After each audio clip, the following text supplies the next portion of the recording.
आज की कहानी का शीर्षक है राजा हरिश्चंद्र। बहुत समय पहले प्राचीन भारत में अयोध्या नामक एक विशाल और समृद्ध राज्य था। सूर्यवंशी राजाओं की इस नगरी में राजा हरिश्चंद्र राज्य करते थे। वे इतने सत्यवादी और धर्मात्मा थे कि उनके नाम का जिक्र सुनकर देवता भी मुस्कुराते थे। उनका राज्य न्याय, शांति और समृद्धि से भरा हुआ था। प्रजा उन्हें भगवान की तरह पूजती थी।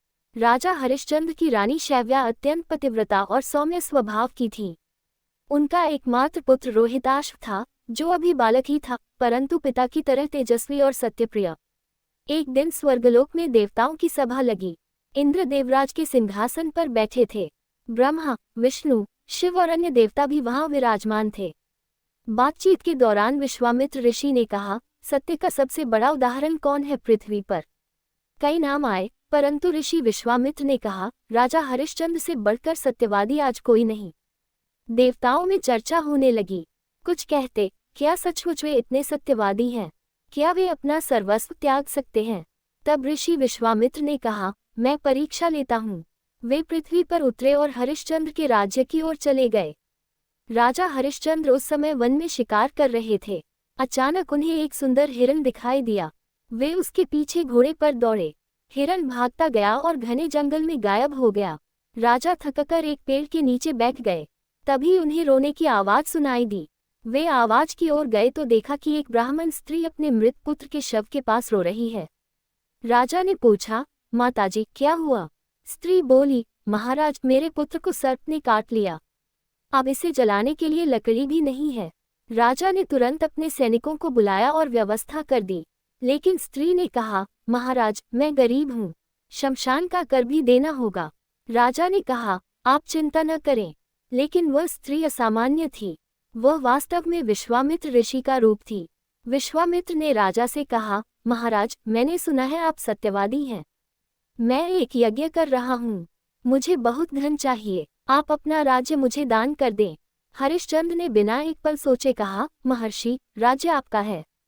विश्वामित्र बोले, अच्छा, लेकिन दान देते समय दक्षिणा भी देनी होती है। मुझे 10,000 स्वर्ण मुद्राएं चाहिए। राजा के पास अब राज्य नहीं था। वे चिंतित हो गए। रानी शैव्या ने कहा, स्वामी, आप घबराएं नहीं। हम काशी चले जाते हैं। वहां आप कुछ काम करके दक्षिणा दे देंगे। पूरी रॉयल फैमिली, राजा, रानी और छोटा रोहित पैदल काशी की ओर चल पड़े। रास्ते में बहुत कष्ट हुए, भूख, प्यास, थकान, लेकिन हरिश्चंद्र का सत्य कभी डिगा नहीं। काशी पहुंचकर राजा ने काम ढूंढा, लेकिन कोई राजा को काम नहीं दे रहा था। अंत में वे शमशान पहुंचे। वहां एक चांडाल, शमशान का रक्षक, बैठा था। उसने कहा, यहाँ शव जलाने का काम है। हर शव पर लगने वाला कर आधा मुझे, आधा तुम्हें।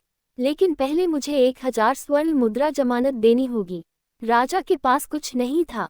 वे रो पड़े, लेकिन सत्य का पालन करते हुए उन्होंने काम स्वीकार कर लिया। अब राजा हरिश्चंद्र शमशान के कर्मचारी बन गए। वे दिन रात शव जलाते, कर वसूलते। उनका शरीर काला पड़ गया, बाल बिखरे, आंखों में दर्द, लेकिन वे कभी झूठ नहीं बोलते। रानी शैव्या भी काशी में रहकर दूसरे के घरों में काम करती। छोटा रोहित उनके साथ रहता। एक दिन रोहित जंगल में खेल रहा था। वहां एक सर्प ने उसे डस लिया। रोहित मर गया। रानी रोती हुई शमशान ले आई। शमशान में अंधेरा था। हरिश्चंद्र ने आवाज सुनी, कर दो। रानी ने कहा, स्वामी, ये हमारा पुत्र है। हरिश्चंद्र ने अंधेरे में पहचाना भी नहीं। बोले, कर दो, नहीं तो चांडाल मुझसे नाराज होगा। रानी रो रो कर गिर पड़ी। तभी चंद्रमा की रोशनी आई। हरिश्चंद्र ने देखा तो उनका अपना बेटा था।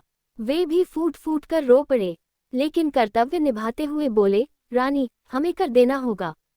इतने में आकाश से देवताओं की आवाज आई, लेकिन परीक्षा अभी पूरी नहीं हुई थी। विश्वामित्र वहां प्रकट हुए। बोले, हरिश्चंद्र, तुमने राज्य दिया, पुत्र खोया, अब अपनी पत्नी को भी बेच दो और मुझे दक्षिणा दो। हरिश्चंद्र ने रानी से कहा, प्रिय, अब यही एक रास्ता है। रानी सहमत हो गईं। वे दोनों शमशान में खड़े थे। तभी एक ब्राह्मण आए और रानी को खरीदने लगे। हरिश्चंद्र बोले, यह मेरी पत्नी है, इसे बेच रहा हूँ। ब्राह्मण ने कहा, मुझे नौकरानी चाहिए। उन्होंने कुछ मुद्राएं दी। जब ब्राह्मण रानी को ले जा रहे थे, तभी रोहित का शव उठा और बोला, पिता, मैं जीवित हूँ। ये सब इंद्र और देवताओं का माया था। विश्वामित्र मुस्कुराए, बोले, हरिश्चंद्र, तुम सत्य के सागर हो, तुम्हारा त्याग अनुपम है। तब इंद्रदेव प्रकट हुए। उन्होंने कहा, राजा हरिश्चंद्र, तुम्हारा सत्य स्वर्ग को भी झुका देता है।